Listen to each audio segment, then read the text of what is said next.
काहे खातिर मुहावा फूलौले बारू ए गौरा कह मन क बतिया।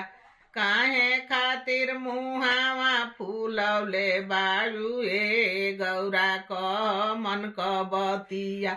अरे कह मन क बतिया ए गौरा कह मन क बतिया। अरे काहे खातिर मुहावा फूलौले बारू ए गौरा कह मन क बतिया। अरे हमारा के चाही भोला ए पल क मोबाइलावा। अरे मनाओ ना लागेला अकेले हो भोला कीन द मोबाइलावा।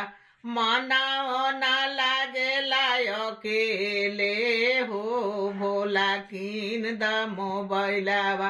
का तू करबू गौरा ए पल क मोबाइलावा।